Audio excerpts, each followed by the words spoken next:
Okay, so we got my new Squire Jazzmaster.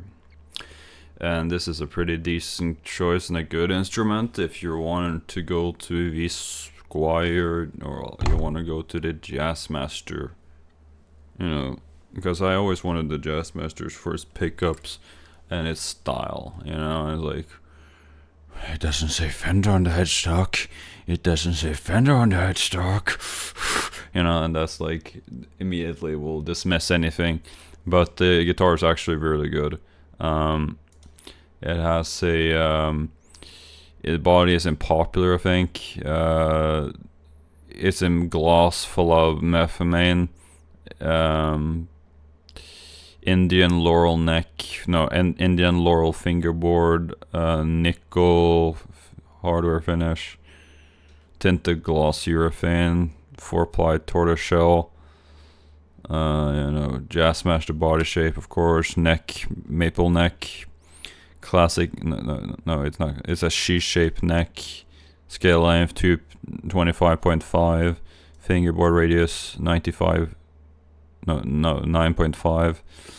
number of frets 21, fret size narrow tall, string nut is in bone, vintage style tuners, nut width 1.650, 42 millimeter, head adjust truss rod, Fender design Alnico single coils,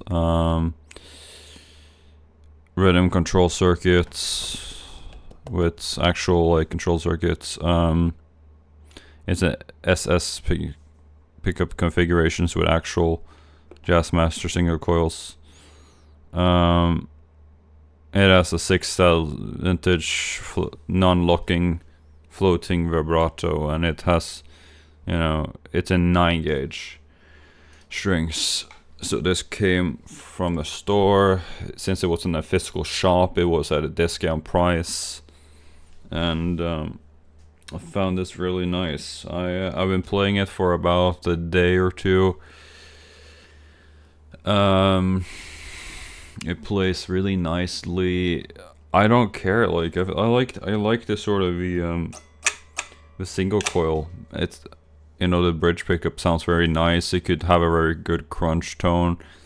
The neck pickup has a very nice tone to it as well.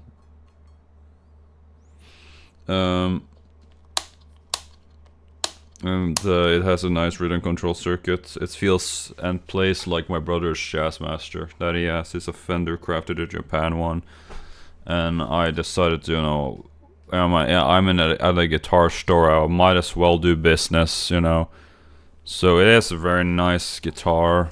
It is in a very good shape. Very nice neck. And I also can play it, on it standing upwards for about half an hour without, my back hurting. Actually, it is almost at that width where you don't get back pains from standing up too much with it, but it does feel a little bit like heavy compared to like if you own, but it is an offset guitar, but it's actually pretty light. It feels exactly the same weight as my brother's one, so I am really nice, and it's an Olympic white. And it has the same sort of thing. So what I was looking for was a Jazzmaster with the control circuit and the pickups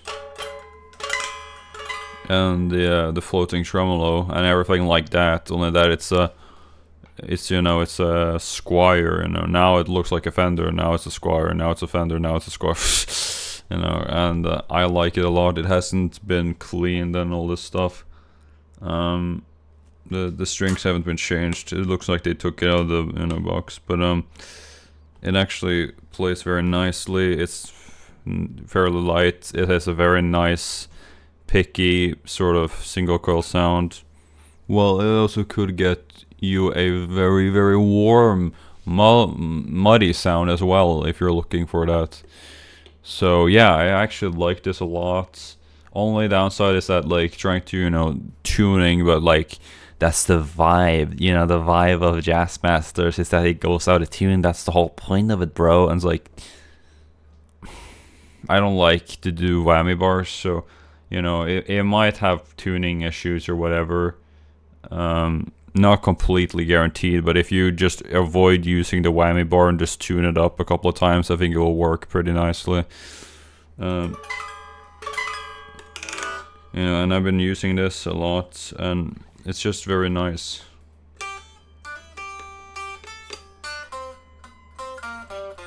No fret bus. All the frets work amazingly. Yeah, just no fret bus whatsoever, so I'm actually really satisfied with this. So, you know, I finally got a Jazzmaster. Am I now invited? Am I finally invitable? Can I get invited now? Can I play like... No, that's never going to work. But I like it a lot. And I have a Jag-Stang, which is on my other offsets, which is a hybrid between the Mustang and the Jaguar. But I never liked the Jaguar. So... No, I always wanted a Jazzmaster. It was on my wishing list since like 2022. Finally got one. But it doesn't say Fender on your headstock. It doesn't say Fender on your headstock. I don't care. But I like it a lot. It's a very nice guitar.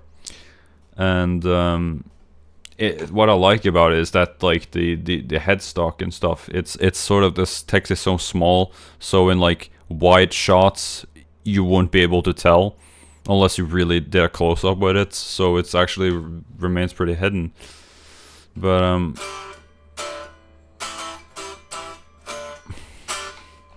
and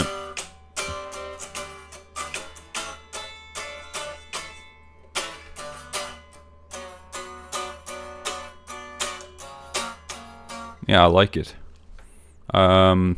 Would recommend, but make sure to find a one that's very light and stuff. Otherwise, from that, amazing. But don't buy it on your own risk. Buy probably a Fender player too, something that says Fender on the headstock. I don't know, but if you just want a Squier for the pickups and the sort of the vibe, I guess this is a really nice guitar. You know, I wouldn't be, you know, I wouldn't think that it would be available, but I like to buy classic vibes and Squier custom series compared to compared to cheaper Fenders, because sometimes the cheaper Fenders will, you know, be quality, but they'll be, you know, losing an arm and a leg, and they won't be like having all of the components, or some of them will be sold, you know,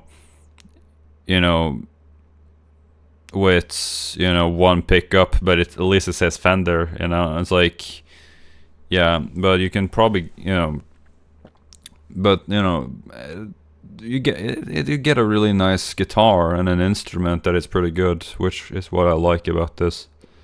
So I can finally play some jazzy riffs.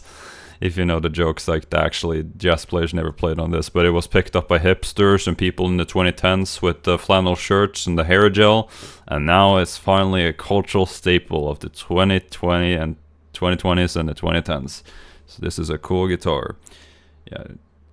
But do your own judgment. Don't just follow my advice. Just look into it. I like it a lot. It can get loud and it can get mean. But I'm not sponsored in any way. I like this guitar a lot. But it's going to take a couple of months or years until I get used to it. But I will play on it with my other guitars and take a lot of photo shoots and pretend I'm a rock star. That's it.